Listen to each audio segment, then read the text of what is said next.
Hello, everyone, and welcome back to English in Fluency, where we focus on learning English naturally, effectively, and with a mindset that leads to real success.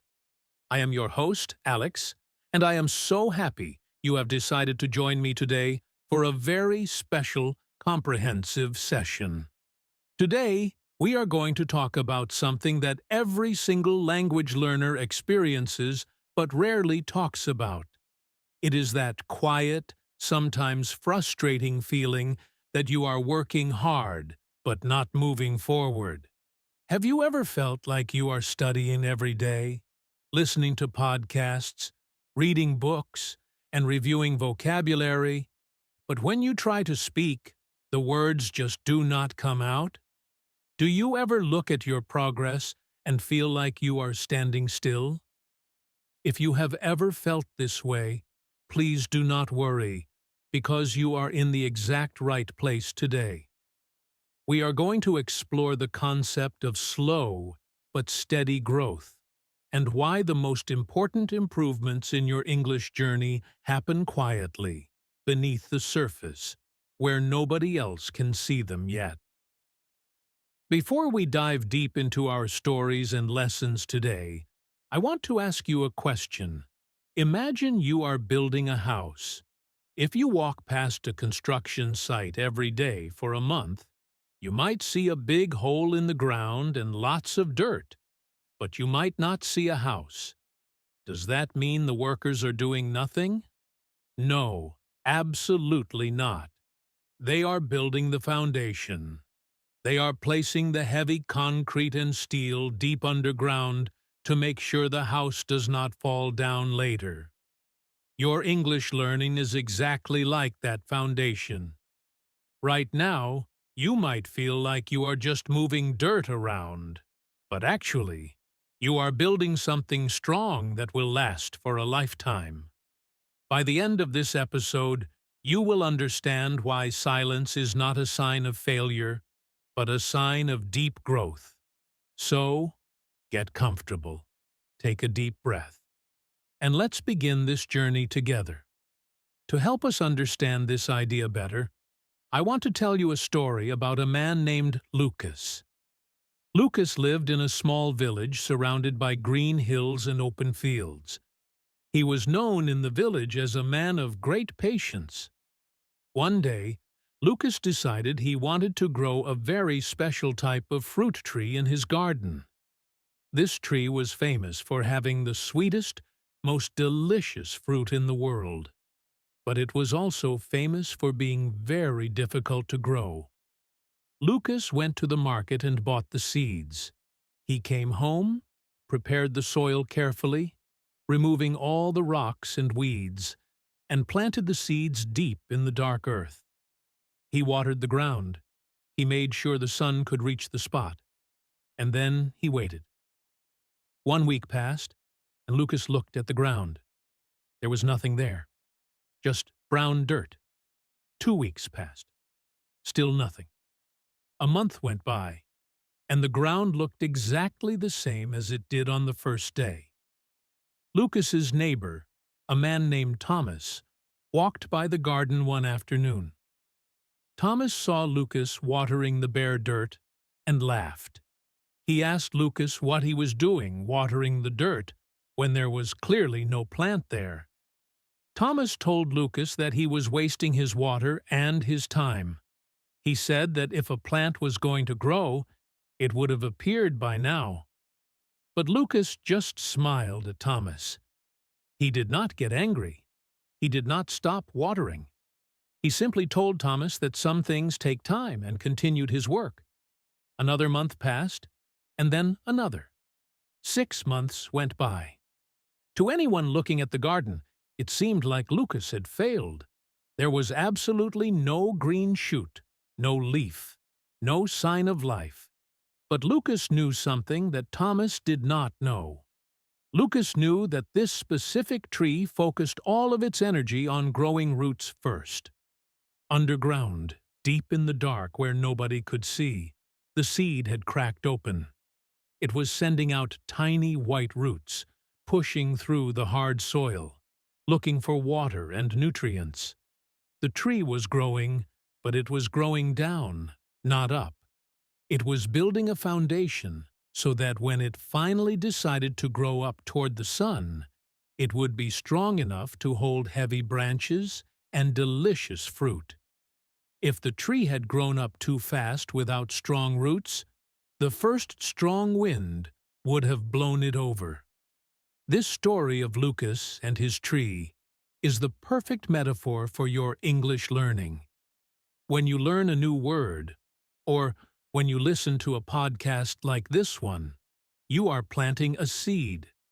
You might listen to English for 30 minutes today, and then tomorrow you try to speak, and you still make mistakes. You might feel like that bare patch of dirt. You might think that nothing is happening, but just like the tree, your brain is growing roots. Your brain is creating new connections between neurons. You are getting used to the rhythm of the language. You are learning how sounds link together. This process is biological, and it is happening quietly inside your head. You cannot see it, and your friends cannot hear it yet. But it is real. Let's think about listening practice specifically. Listening is often a passive skill, or at least it feels passive. You sit there, and the sound goes into your ears.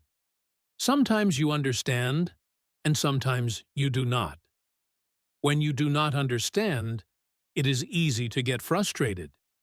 You might think that your English is poor. But let me tell you what is actually happening. Every time you listen to English, even if you do not understand every single word, your brain is analyzing the data. It is recognizing patterns. It is hearing the difference between the past tense and the present tense, even if you are not consciously thinking about it. This is the silent period of growth. It is the root system spreading out underground. Now, I want to introduce you to another character to help us look at this from a different angle. Let's talk about a young woman named Sophie. Sophie loved music and decided she wanted to learn to play the violin. If you know anything about the violin, you know it is a very difficult instrument. When you first start, it does not sound beautiful. In fact, it sounds terrible. It sounds like a cat screaming. Sophie bought a violin and started practicing in her room every evening after work. For the first 3 months, all she could do was make squeaky, scratchy noises. Her fingers hurt from pressing on the strings. Her arm was tired from holding the bow. Sophie's roommate, a girl named Emily, was supportive but honest. One day, Emily asked Sophie if she was actually getting any better because it sounded the same every night. It sounded like noise, not music. Sophie felt discouraged. She felt like she was working so hard, putting in hours of effort, but the result was just noise. She wanted to quit. She thought that maybe she just did not have the talent for music. But Sophie had a teacher, a wise old man named Mr. Roberts. Sophie went to Mr. Roberts and told him she wanted to quit because she was not improving. Mr. Roberts asked her to play a simple scale. Sophie played the scale. It was a little scratchy, but she hit the notes. Mr. Roberts looked at her and said that he heard something different. He told her that 3 months ago, she did not know how to hold the bow correctly. Now, her grip was perfect. 3 months ago, her posture was slumped. But now, she stood straight. 3 months ago, she could not find the notes on the string without looking, but now her fingers knew where to go automatically. He explained that the music comes last. The technique comes first. Sophie was improving physically. Her muscles were learning the memory of the movement. The beautiful sound would come later, as a result of these invisible improvements. English is very similar to playing the violin. Before you can speak fluently and beautifully, you have to develop the muscles in your mouth and the connections in your brain. When you try to pronounce a difficult word, like unfortunately or enthusiastic, your tongue has to move in a way it is not used to. You have to train your mouth muscles just like Sophie trained her fingers. And before you can speak those words, you have to hear them correctly. You have to listen to them hundreds of times until the sound is imprinted in your mind. This is slow work. It is steady work. And often, it feels like you are just making noise. But please believe me when I say that the breakthrough comes suddenly, but only after a long period of quiet work. Let's talk about the plateau. In language learning, a plateau is a period of time where you stop seeing progress. Beginners usually improve very fast.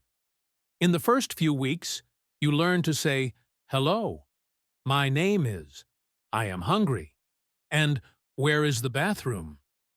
You feel great because you went from knowing 0 words to knowing 50 words. That is a huge jump. But once you reach an intermediate level, the B1 level, things slow down. You already know the basics. Now you are learning more complex grammar, idioms, and subtle differences in meaning. You might study for a whole month and feel like you only learned a tiny bit. This is the plateau. Most people quit during the plateau. They quit because they are addicted to the feeling of fast speed. We live in a world that loves speed. We want fast food, fast internet, fast delivery, and fast results. If we send a message, we want a reply instantly. If we order a package, we want it tomorrow. This culture of speed makes language learning very difficult because language learning is naturally slow. It is an organic process, not a mechanical one. You cannot download a language into your brain like you download an app on your phone. You have to grow it, like Lucas grew his tree. I want you to change your mindset about slowness. Instead of seeing slowness as a problem, I want you to see it as a luxury. When you are learning slowly, you are learning deeply. Think about reading a book. If you speed read, you might finish the book in 2 hours. But do you remember the details? Do you remember the emotions of the characters? Probably not. But if you read slowly, if you take your time to visualize the scenes, to think about the words, to enjoy the sentences, the book becomes a part of you. You remember it for years. When you are listening to English, do not rush. If you listen to a podcast and you only understand 60% of it, that is okay. Do not panic. Listen to it again. Slow it down. Listen to the tone of the speaker's voice. Listen to the emotion. Enjoy the sounds of the language. When you stop worrying about how fast you are learning, you actually start learning faster because you are relaxed. Stress is the enemy of language learning. When you are stressed, your brain shuts down. It goes into survival mode. But when you are relaxed, when you accept that this is a slow journey, your brain opens up. It becomes like a sponge, ready to absorb water. Let's go back to our friend Lucas in the garden. Finally, after a long time, the spring rain came. One morning, Lucas walked out to his garden with his cup of tea. He looked at the spot where he had planted the seed so long ago. And there, pushing up through the dark soil, was a tiny, bright green sprout. It was only 2 inches tall. It was very small. But Lucas was filled with joy. He called his neighbor Thomas over. Thomas looked at the tiny green thing and shrugged his shoulders. He said it was just a small weed. But Lucas knew better. Within a few weeks, that tiny sprout shot up. It grew 1 foot, then 2 feet, then 3 feet. Because the roots were so deep and strong, the tree grew incredibly fast once it broke the surface. In 1 year, it was taller than Lucas. In 3 years, it was full of the most delicious fruit anyone in the village had ever tasted. Your English will have moments like this. You will struggle, and then suddenly, one day, you will be in a conversation, and a sentence will just fly out of your mouth perfectly. You won't even think about it. You will use a grammar structure correctly without translating it in your head first. You will understand a joke in a movie without looking at the subtitles. These moments are the green sprouts. They happen because you put in the work during the quiet times. They happen because you did not quit when you were just staring at the dirt. Let's expand on this idea of invisible growth with another powerful image, the iceberg. You have probably seen a picture of an iceberg before. It is a massive piece of ice floating in the ocean. What you see above the water is beautiful and white and sharp, but it is only about 10% of the actual ice. 90% of the iceberg is underwater, deep in the dark, cold ocean. Nobody sees it. Ships might pass by and only admire the top part. Your English ability is exactly like that iceberg. The part above the water is your speaking ability. It is what people hear. It is the 10%. But the part underwater, the massive 90%, is your listening comprehension and your passive vocabulary. Many students make the mistake of judging their English only by the top 10%. They try to speak, and they stumble, or they forget a word, and they think, "Oh no, my English is terrible." They ignore the massive foundation underneath. Think about how much you understand right now. I am speaking to you in English. I am not translating. And yet, you are following my ideas. You are visualizing the iceberg. You are connecting with my voice. This means your underwater English is huge. It is strong. The fact that you can understand is proof that you have grown immense roots. Speaking, or the part above the water, always lags behind listening. You will always be able to understand more than you can say. This is not a failure. This is the natural order of human language. To illustrate the importance of this hidden development, I want to share a story about a woman named Elena.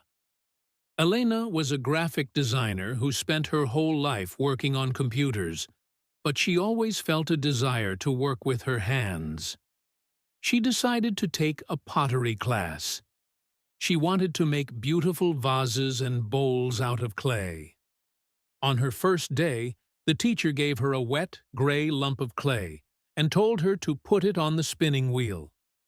Elena was excited. She had watched videos online where people made perfect pots in minutes. She thought it would be easy. She sat down, started the wheel, and put her hands on the clay. Within 5 seconds, the clay flew off the wheel and hit the wall. It was a mess. Elena tried again. This time, the clay stayed on the wheel, but it was wobbly. It looked like a lumpy potato, not a vase. For weeks, Elena went to the studio every Tuesday and Thursday. While other students seemed to be making cups and bowls, Elena was just making mud. Her brother, Julian, would pick her up from class and ask to see what she made. Every time, Elena had to say, "I made nothing. I squashed it all back down." Julian was confused. He asked her why she kept going if she never brought anything home. He measured her success by the number of finished pots. But Elena measured her success by something else. Elena explained to Julian that in the first week, the clay felt like a stranger.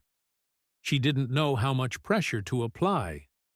If she pressed too hard, the wall collapsed. If she didn't press hard enough, nothing happened. But now, in week 8, she could feel the center of the clay. She knew exactly how the clay would react before she even moved her hand. She explained that she was developing clay hands.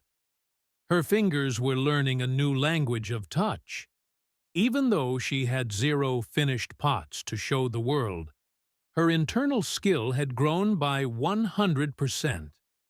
The result was invisible to Julian, but it was undeniable to Elena.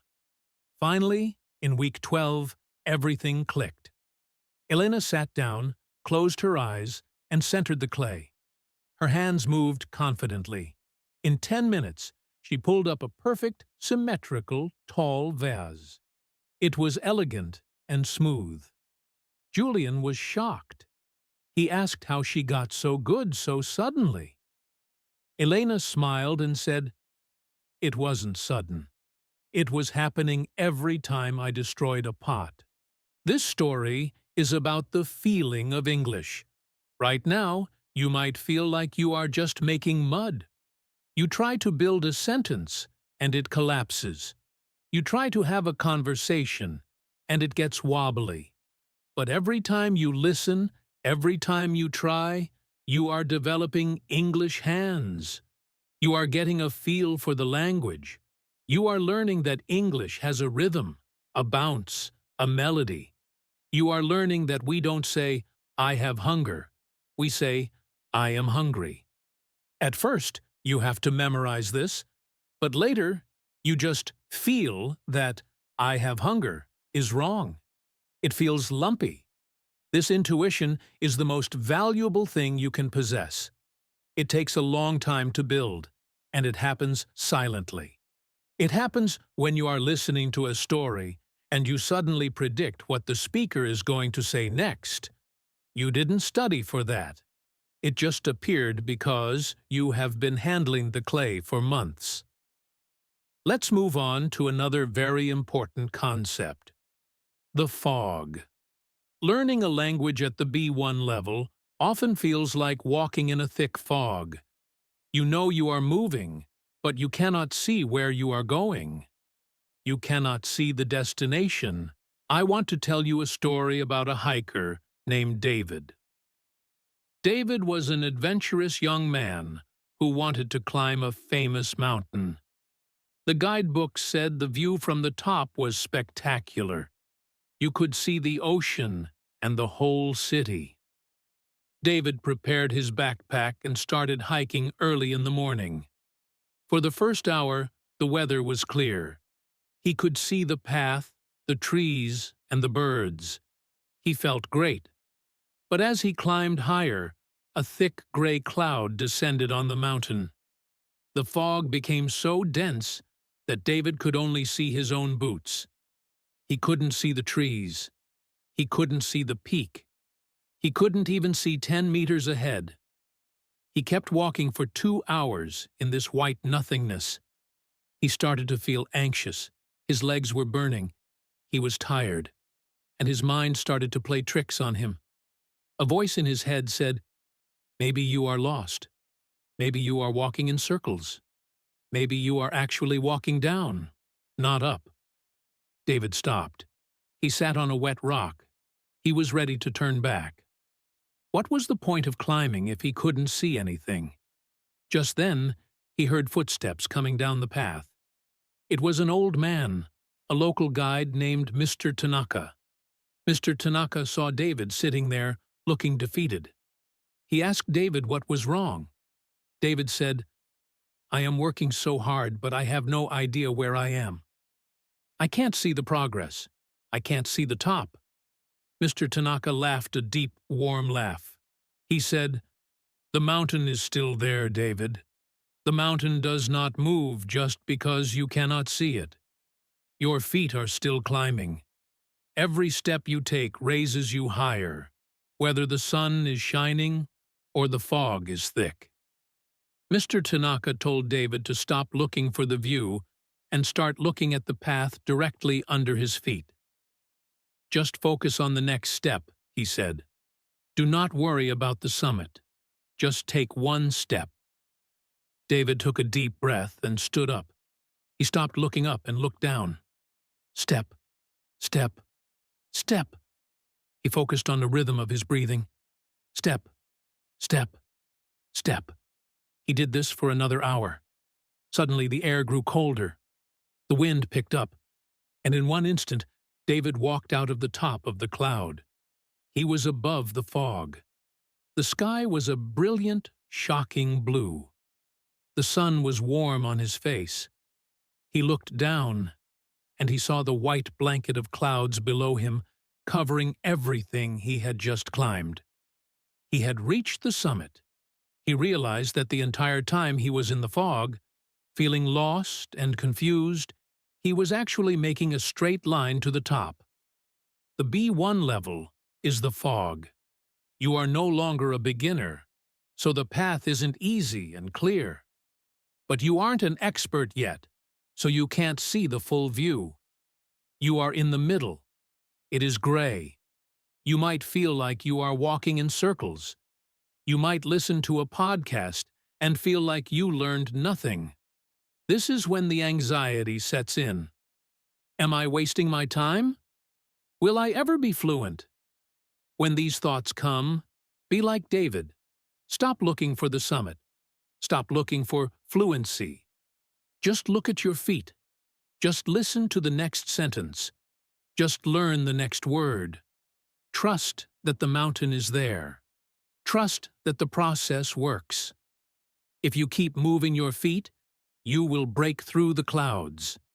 It is physically impossible to stay in the same place if you keep walking. Now, let's discuss something deeply scientific, but explained simply. The filter. Your brain is a brilliant machine designed to filter out noise. Imagine you are sitting in a busy coffee shop. The coffee machine is hissing. People are talking. Dishes are clanking. Music is playing. And cars are driving outside. If your brain paid attention to every single sound equally, you would go crazy. You wouldn't be able to think. So, your brain creates a filter. It ignores the background noise and focuses only on what is important. Maybe the voice of your friend across the table. When you start learning English, your brain treats English as background noise. It doesn't know it is important yet. It hears the sounds, but it doesn't try to decode them. It just sounds like a blur. Have you ever listened to native speakers talking fast? It sounds like one long, strange word. That is your brain filtering the data. It is refusing to spend energy separating the sounds. The process of listening practice, this quiet work we are talking about, is actually the process of retraining your brain's filter. You are teaching your brain, hey, these sounds are important. Do not ignore them. Slowly, very slowly, the filter changes. The blur starts to separate. What do you want to do breaks apart into what do you want to do. This separation happens physically in the auditory cortex of your brain. But here is the catch. You cannot force it. You cannot make it happen by willpower. It only happens through exposure. You have to let the noise of English wash over you for hours and hours. This brings us to a technique I want you to try. It is called passive soaking. Think of a dry sponge. If you pour a cup of water on a dry sponge very quickly, the water just runs off the sides. The sponge doesn't catch it. But if you place the sponge in a bowl of water and leave it there, slowly, the fibers open up. The sponge becomes heavy and soft. It soaks up everything. Your brain is the sponge. Do not try to force the English in. Just let it sit there. I want to suggest a specific routine for this. Try to create an English bubble in your home. Maybe while you are cooking dinner, Put on an English podcast or a YouTube video. Do not try to analyze the grammar. Do not stop to write down words.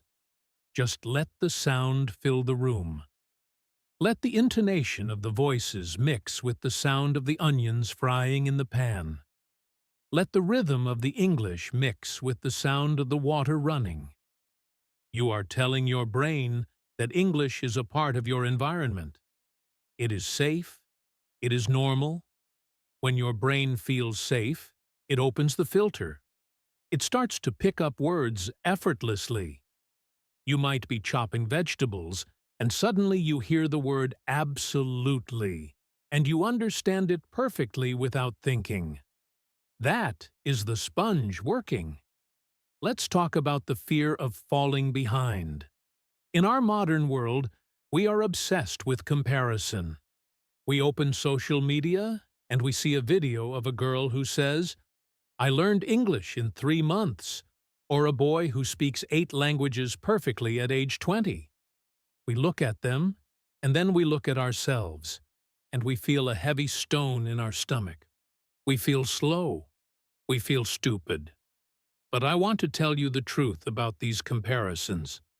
First of all, the internet is a highlight reel. People show you their best moments. They do not show you the hundreds of hours they spent crying over a grammar book. They do not show you the thousands of mistakes they made. But more importantly, learning is not a race. Let's imagine 2 people, Sarah and Mike.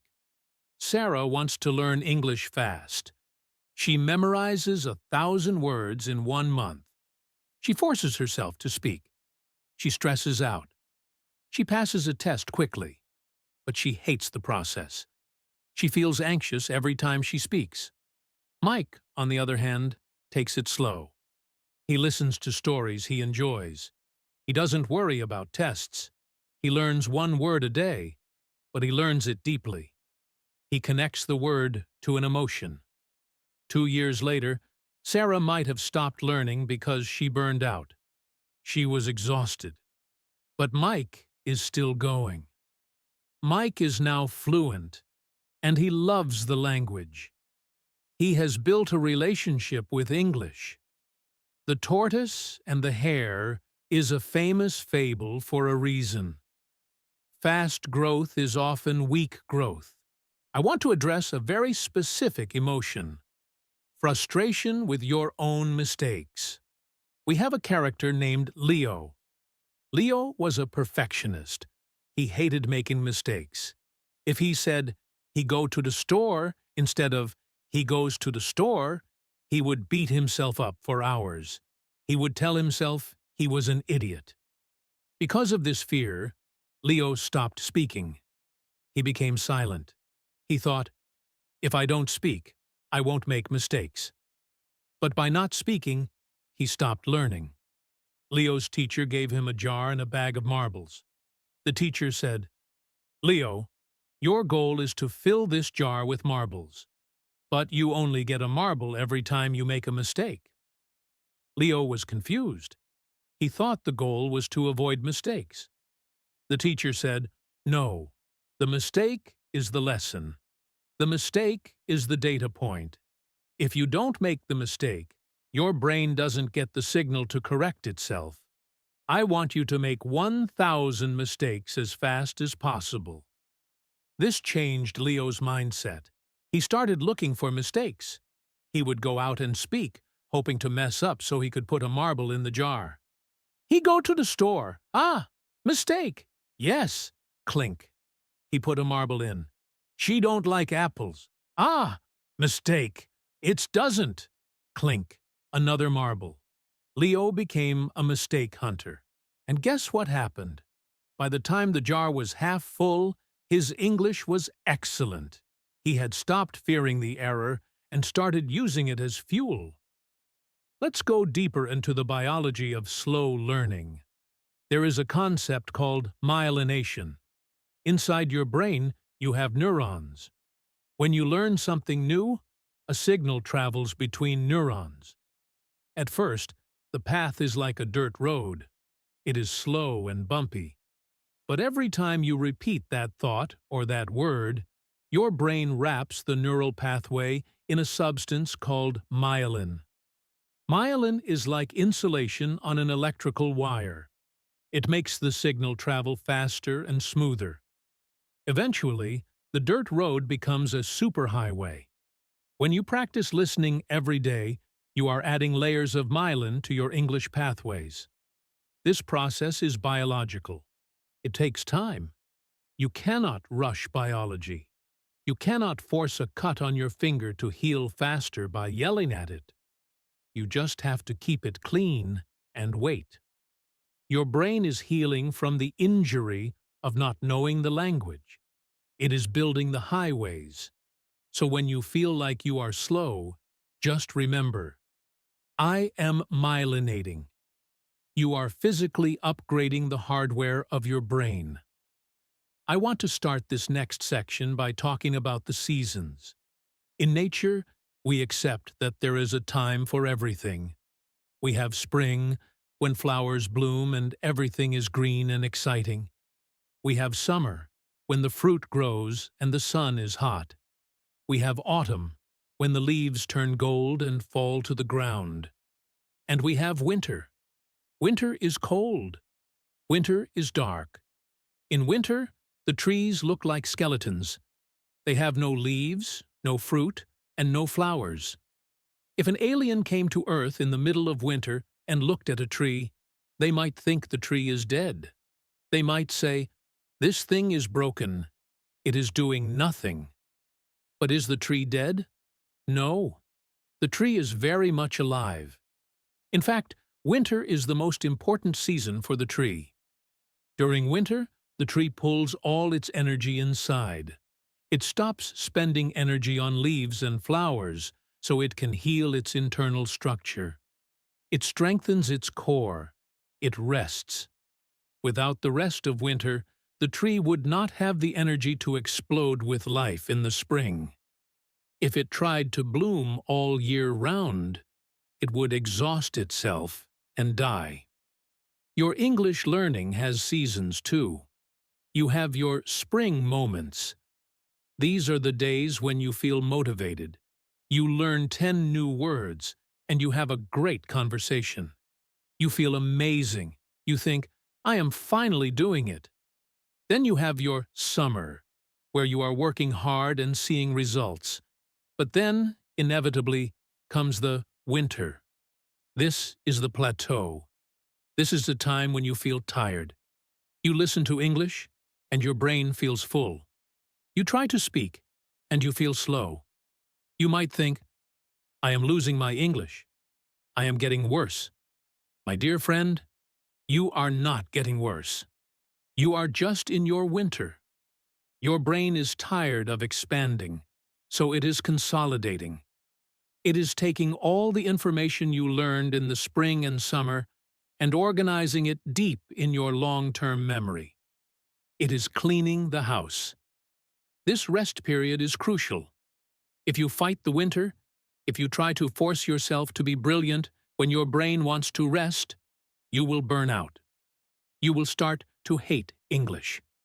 Instead, when you feel this heaviness, accept it. Say to yourself, I am in my winter season. Shift your study habits. Do not try to memorize complex grammar. Just listen to gentle stories. Watch a funny movie. Let your brain rest while staying in contact with the language. Trust that spring is coming. It always comes. And when it does, you will find that you are stronger than before, because you allowed yourself to rest. To explain this dynamic of feeling backward to go forward, let me tell you a story about an archer named Kaito. Kaito wanted to be the best archer in the kingdom. He wanted to hit the bullseye of a target from 500 meters away. He picked up his bow and his arrow. He stood facing the target. Now, imagine the physics of archery. To shoot the arrow forward, what must you do first? You must pull the string backward. You have to pull it back, towards your chest, away from the target. The further back you pull, the more tension you create. The more tension you create, the faster and farther the arrow flies when you release it. One day, Kaito was practicing, and a young boy was watching him. The boy saw Kaito pulling the arrow back and asked, "Why are you moving the arrow away from the target? You want it to go over there, but you are pulling it here." Kaito smiled. He explained that the backward motion is the source of the forward power. Without the retreat, there is no advance.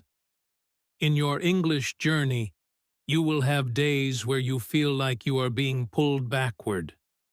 You might forget a word you knew last week. You might make a mistake you thought you had fixed. You feel like you are retreating. This is the tension of the bow. Your brain is pulling back to gather energy. It is creating the tension needed for the next breakthrough. When you feel like you are regressing, do not panic. Do not drop the bow. Hold the tension. Keep practicing gently. Suddenly, you will release the string, and your progress will fly forward faster than you ever imagined. The regression is just the setup for the progression. Now, let's discuss a very common anxiety: the spotlight effect.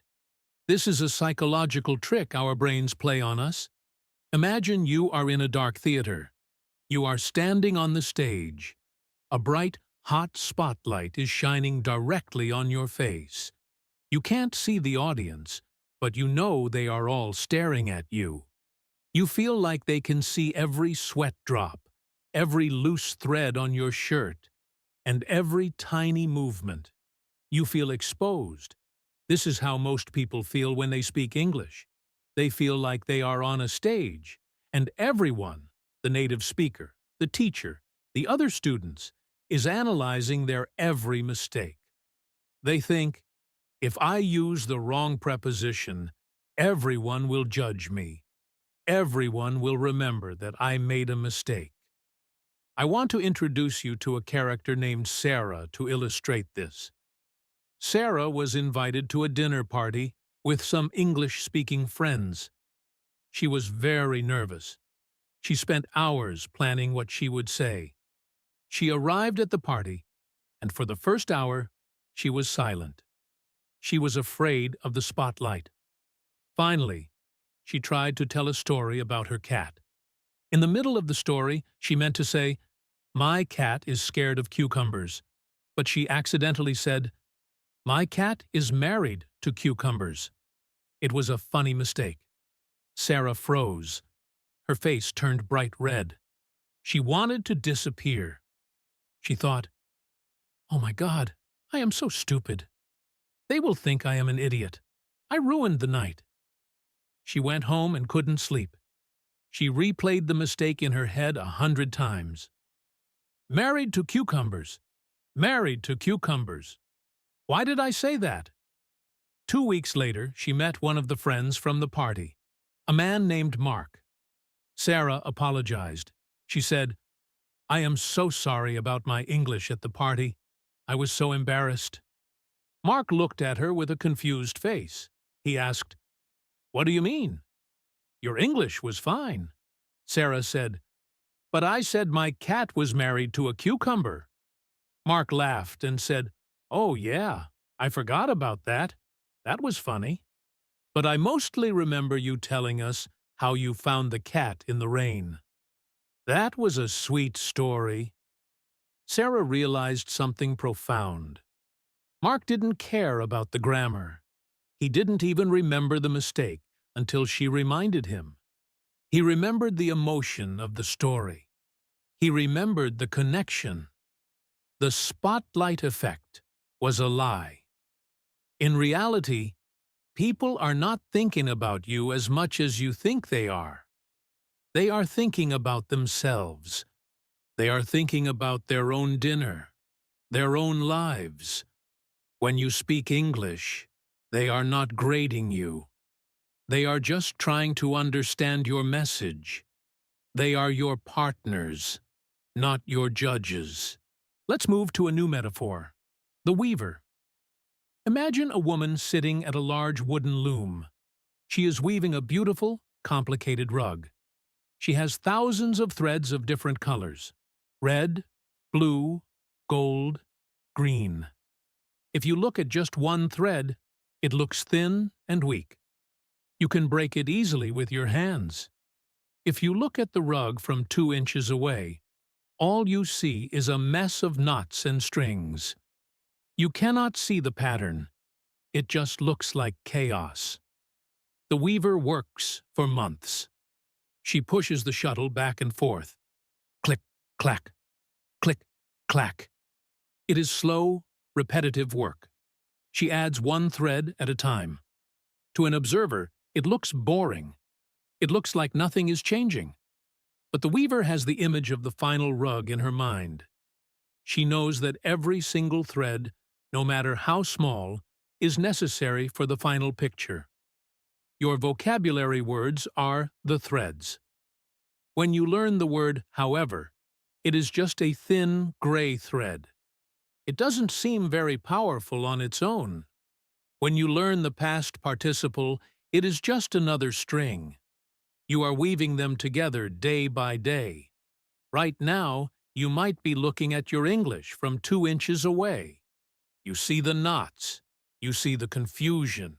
You see the struggle. You think, this is a mess. But I want you to step back, and look at the whole picture. You are weaving a tapestry of communication. You are building a skill that will allow you to navigate the world. Don't despise the single thread. Don't say, this word is useless. No thread is useless. Even the words you rarely use are part of the background that makes the main image pop. Keep weaving. Click, clack. Listen. Speak. Read. Write. Trust that the pattern is emerging, even if you are too close to see it right now. Now, I want to give you a very specific, practical technique to help you during this quiet growth phase. It is called the shadow or the echo. This is different from just listening. When you listen to this podcast, I want you to try to repeat exactly what I say, immediately after I say it. Do not pause the audio. Just try to follow me, like a shadow follows a person. If I say, the bridge is inevitable, you whisper, the bridge is inevitable, just a split second later. Why do we do this? Because it connects your ears to your mouth. Often, there is a disconnect. We hear clearly, but our tongue is lazy. Shadowing forces your mouth to move at the native speed. It forces you to copy the melody, the up and down of the voice. It feels strange at first. You might stumble. You might miss words. That is okay. Just catch the next wave. It is like surfing. If you miss a wave, wait for the next one. This exercise is powerful because it bypasses your analytical brain. You aren't thinking about grammar rules. You are just feeling the physical sensation of the language. It helps you internalize the rhythm of English so that it becomes a part of your body, not just your mind. Let's talk about the power of invisible rest. We often think that we only learn when we are actively studying, when we have a book open, or when we are listening to a podcast like this one. But I want to share a secret with you. A huge amount of your learning happens when you are doing absolutely nothing. It happens when you are sleeping. It happens when you are walking in the park. It happens when you are laughing with your friends. To explain this, I want to tell you a story about a baker named Elias. Elias owned a small bakery in a busy town. He made the most delicious bread in the whole city. People would line up outside his door at 6 in the morning just to buy a fresh loaf. One day, a young apprentice named Daniel came to work for Elias. Daniel was full of energy. He wanted to work fast. He wanted to make 1,000 loaves of bread a day. On his first day, Daniel mixed the flour, the water, and the yeast. He kneaded the dough quickly, pounding it with his fists. Then, immediately, he tried to put the dough into the hot oven. Elias stopped him. He put a gentle hand on Daniel's shoulder and said, "No, Daniel. Now we must wait." Daniel was confused. "Wait," he asked. "But we have customers. We have to bake." Elias smiled and shook his head. "If you bake it now, it will be hard as a rock. You have to let the dough rest. You have to let it rise." So, they covered the dough with a cloth and let it sit on the warm table. Daniel watched the dough. For 10 minutes, nothing happened. For 20 minutes, nothing happened. Daniel got impatient. He wanted to poke it. He wanted to do something. But Elias told him to go clean the floor or wash the windows. "The dough is working," Elias said. "You cannot see it, but the yeast is alive. It is creating bubbles of air inside the dough. It is changing the structure. If you disturb it, you will ruin it." After 2 hours, Elias uncovered the dough. It had doubled in size. It was soft, airy, and full of life. They put it in the oven, and it baked into a perfect golden, fluffy loaf of bread. Daniel realized that the most important part of making bread was not the mixing or the baking. It was the resting. It was the time when it looked like nothing was happening. Your brain is exactly like that dough.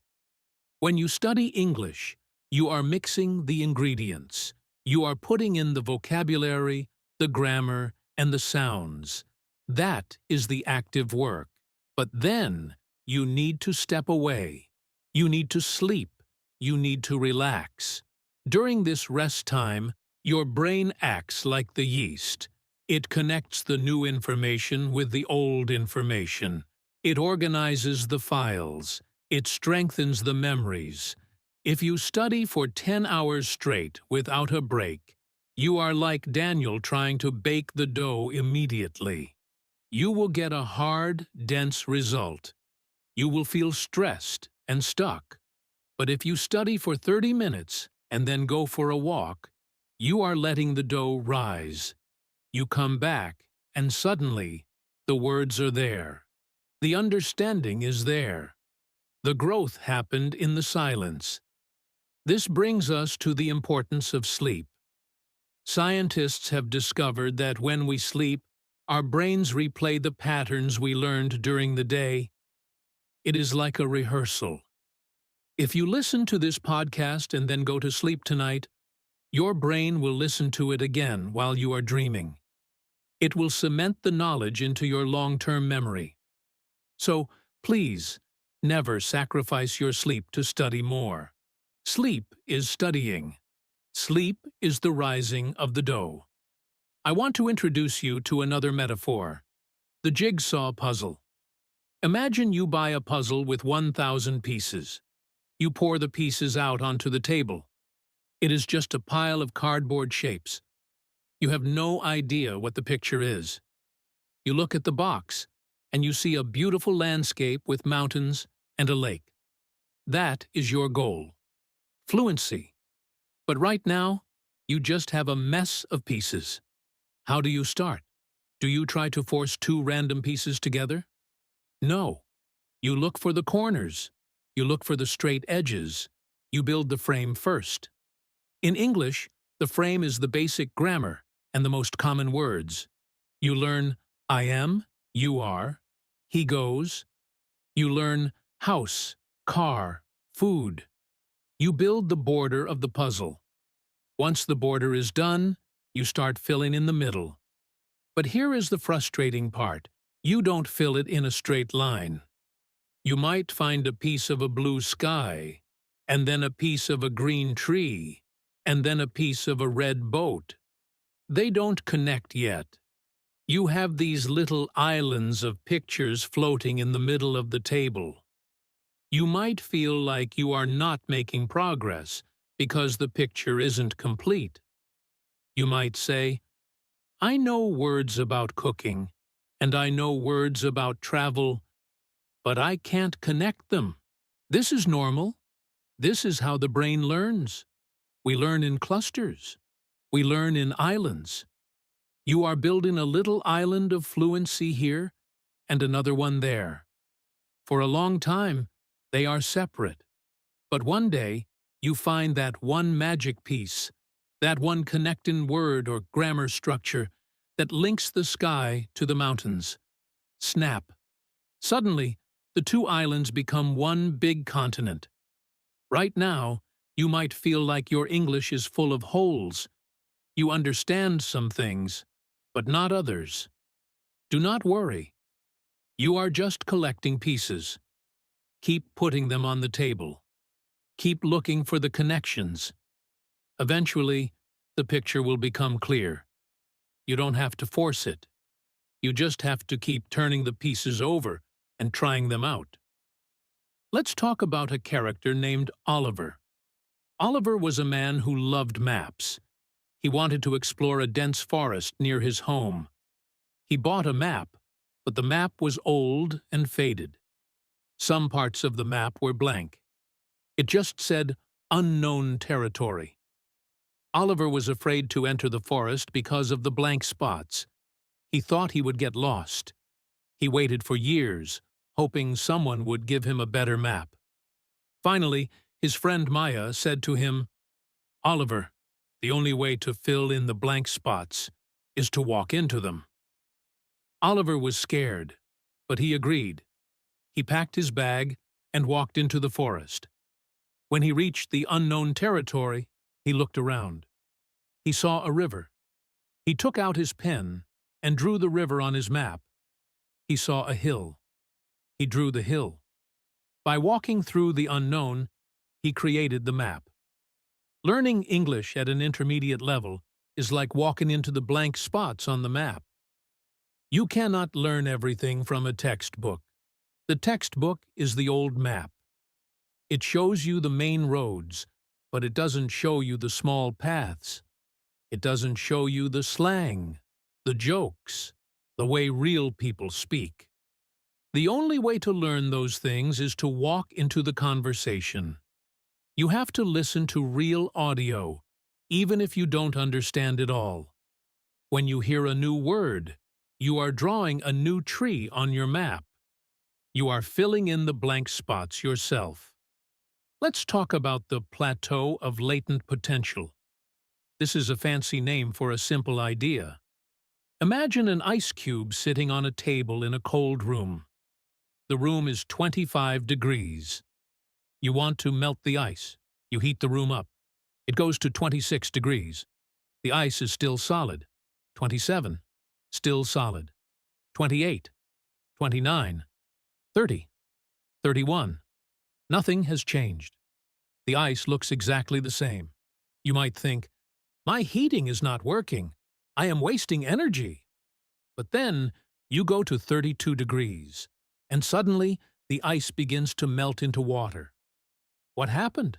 Was the energy you spent going from 25 to 31 wasted? No, it was stored.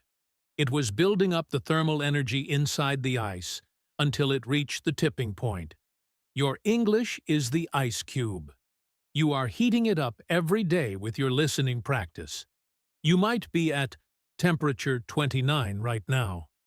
You look at your English and say, I am still solid. I am not flowing yet.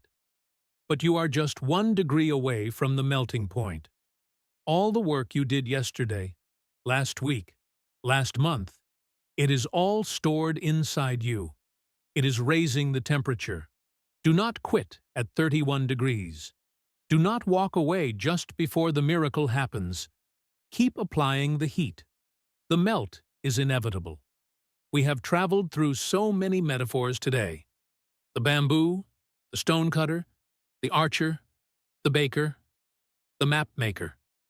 Now, I want to talk about the concept of the ripple effect. Imagine a calm, still lake. You pick up a small pebble and throw it into the center. Plop. The pebble disappears. It sinks to the bottom, silent and invisible. But on the surface, something happens. A small circle forms, then a bigger circle, then another. The ripples expand outward, touching every part of the shore. Your English learning is that pebble. The hours you spend listening, studying, and practicing. Those are the moments the pebble sinks. It feels small.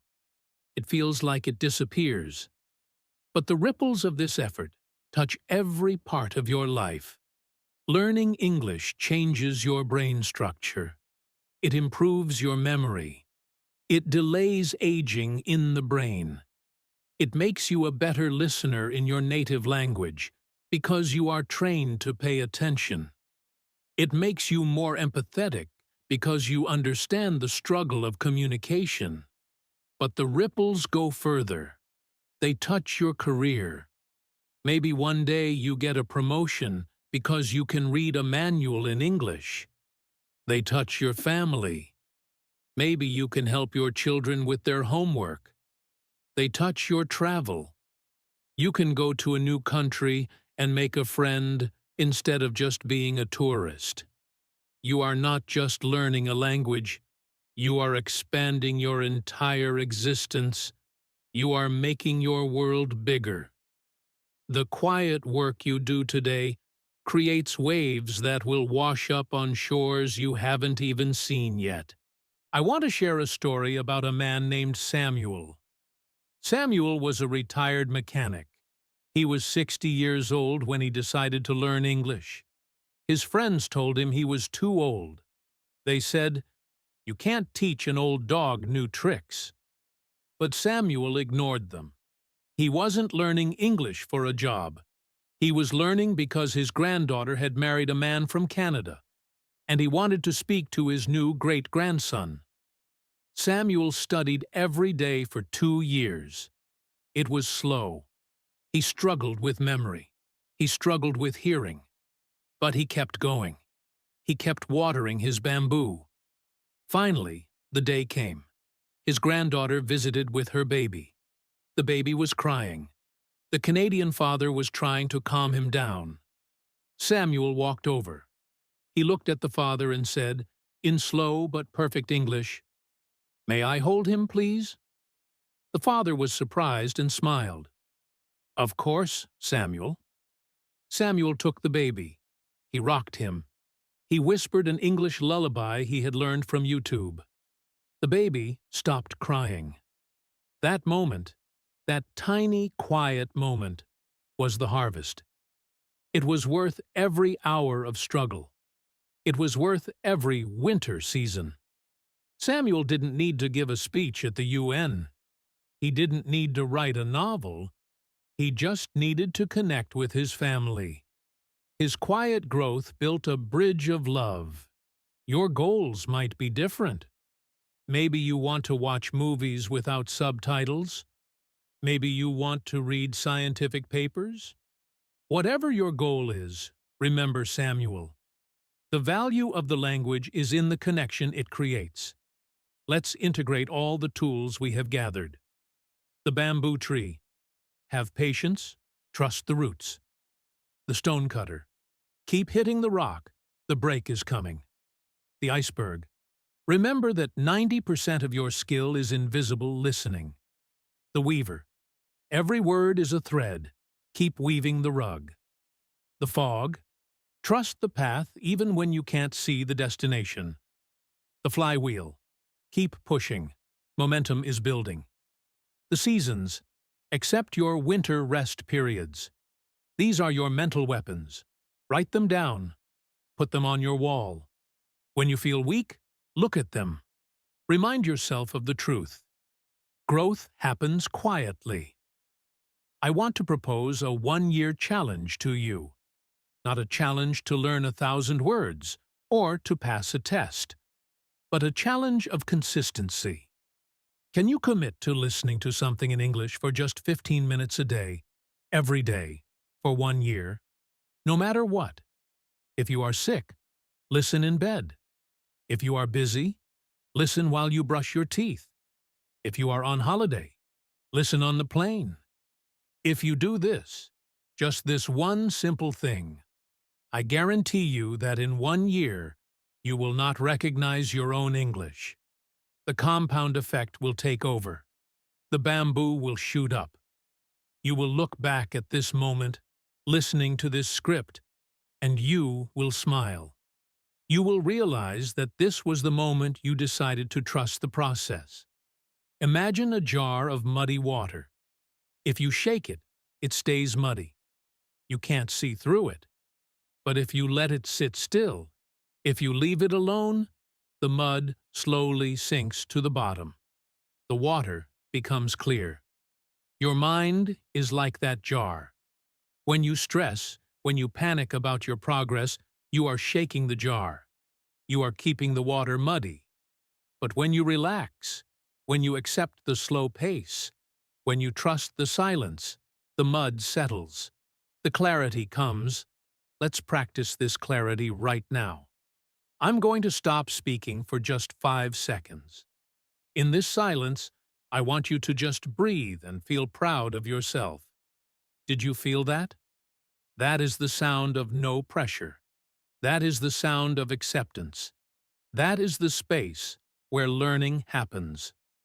As we close this series, I want to talk about the gift. You are giving yourself a gift by learning English.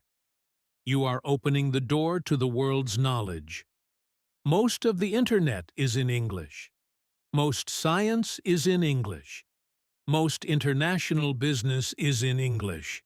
You are giving yourself the key to the library of humanity. It is a heavy key. It takes a long time to forge. But once you have it, no one can take it away from you. It is yours forever. And you are also giving a gift to others. When you speak to someone in their language, or in a common language like English, you are honoring them. You are saying, I value connection with you enough to do this hard work. That is a beautiful thing. So, my friends, my fellow gardeners, my fellow stonecutters, keep going. Do not let the silence fool you. Do not let the slow days trick you. You are moving forward. You are growing. You are becoming.